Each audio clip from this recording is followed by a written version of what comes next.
Now, watch this video out of Ohio of cops snatching a black man, a paraplegic, out of his car. Watch this. What's your name again? Clifford Owensby. Owensby? Yes, Officer Owensby. Turn the car off for me, please. All right, undo your seatbelt for me. Yeah, I'm out. You step out of the car. I can't step out the car, sir. I'm a paraplegic. I got help getting in. Well, I'll help you getting out. Excuse me? I'm gonna help you get out. Well, I don't think that's gonna happen, sir. Well, I do, because I'm asking you, but I'm telling you. So it's not an option. Can I ask you what's the problem? Yeah, the problem is that because of your history, I'm gonna have your dog do a free air around the car. You have to be out of the car. I can't get out of the vehicle, sir. Sir, I'm going to assist you get out of the vehicle. As someone No, you're not. You get in the No, vehicle. you're not. No, you're not. You're not gonna touch me. You're definitely not about to touch me. And I'm about to go ahead and get somebody on the line, because it will be a lawsuit if you put your hands on me for no reason, bro. Well, the reason is that I'm asking you to get out of the car. No. We ain't gonna go there. We about to get some people here that's about to witness what's going on. That's right. You gotta step out, buddy. I cannot step out. I'm a paraplegic. I cannot. Come on, step out of the car.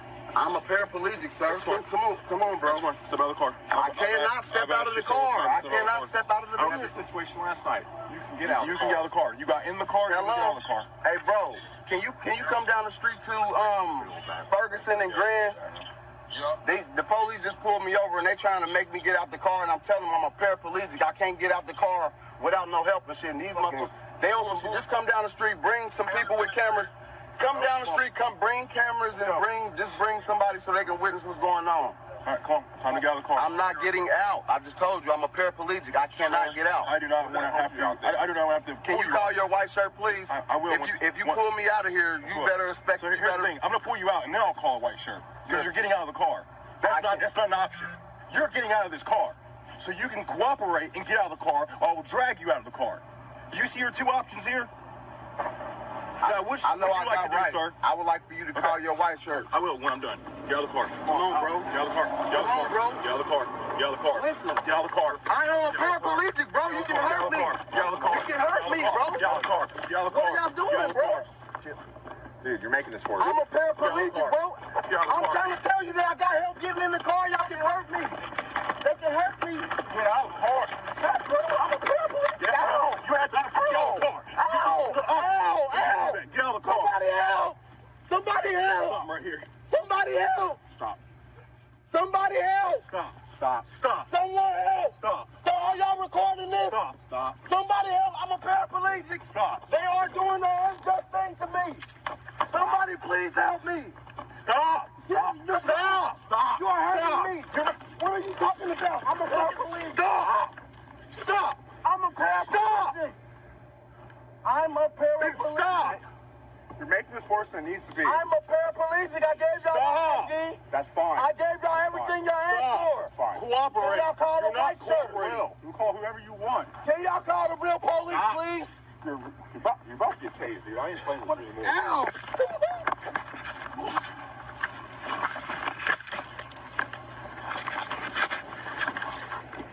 You're making it so much harder than what it has to be.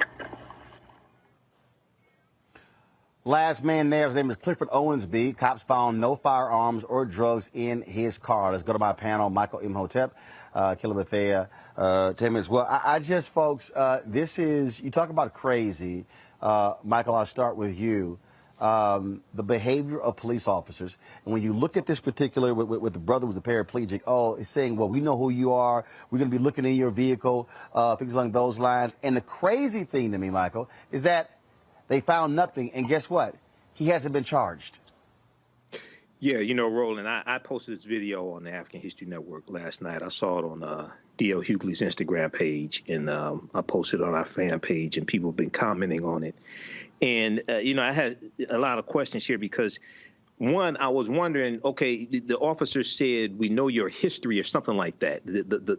What he said was a little muffled, and I'm trying to figure out, okay, what's really going on here? And then I was trying to figure out, why was he pulled over in the first place? Okay. And then the other thing I wondered, when you deal with a paraplegic, because I know this probably isn't the first time that they dealt with a paraplegic, what's the procedure?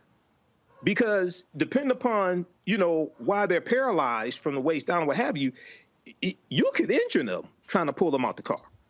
So, you know, injure them further. So, well, no, actually, according to Clifford, he had an injured back before, and this re-injured his back. Yeah, you know, I don't think it appears. I don't know the full story here. It appears those officers should not be on the street. It appears they should be fired because it didn't have to go down like that.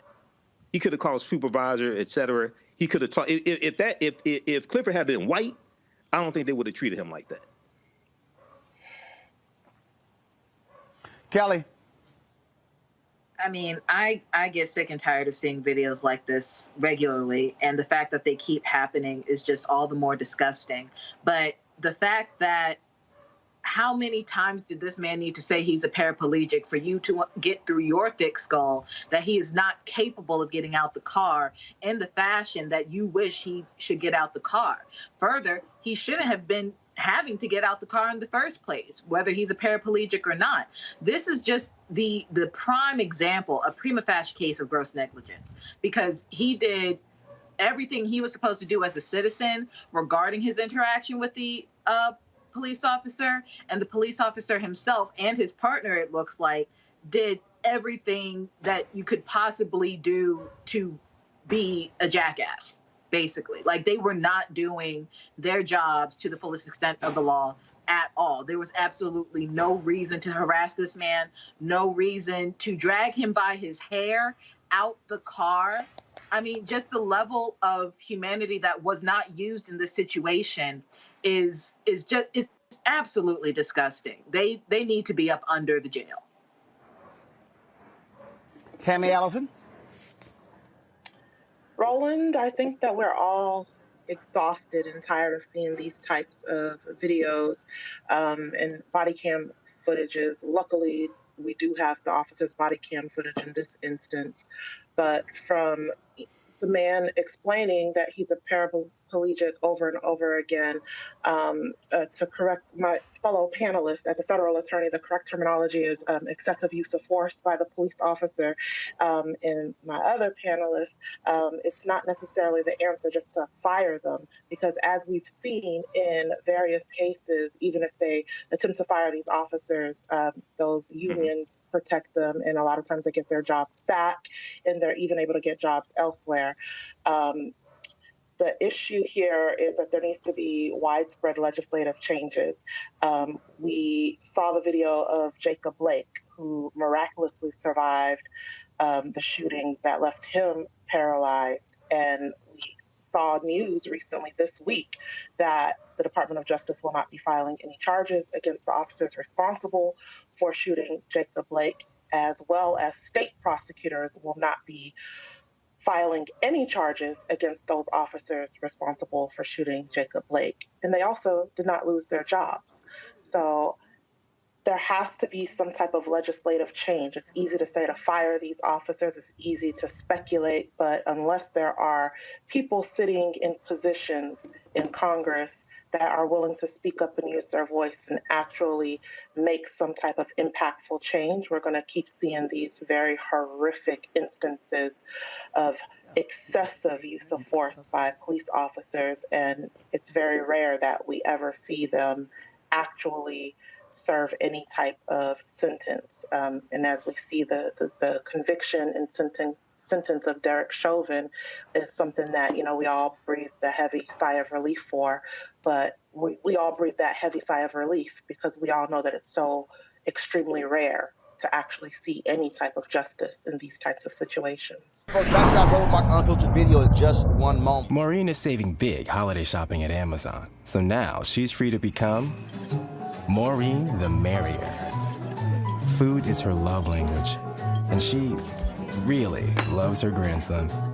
Like, really loves. Time to be smart. Roland Martin's doing this every day. Oh, no punching! Thank you, Roland Martin, for always giving voice to the issues. Look for Roland Martin in the whirlwind, to quote Marcus Garvey again. The video looks phenomenal, so I'm really excited to see it on my big screen. Support this man, Black Media. He makes sure that our stories are told. See, this difference between Black Star Network and Black-owned media and something like CNN. I got to defer to the brilliance of Dr. Carr and to the brilliance of the Black Star Network. I am Roland with Roland all the way. Honored to be on a show that you own. A black man owns the show. Folks, Black Star Network is here. I'm real revolutionary right now. Roland was amazing on there. Stay black. I love y'all. I can't commend you enough about this platform that you've created for us to be able to share who we are, what we're doing in the world, and the impact that we're having. Let's be smart. Bring your eyeballs home. You can't be Black-owned media and be scared. You dig?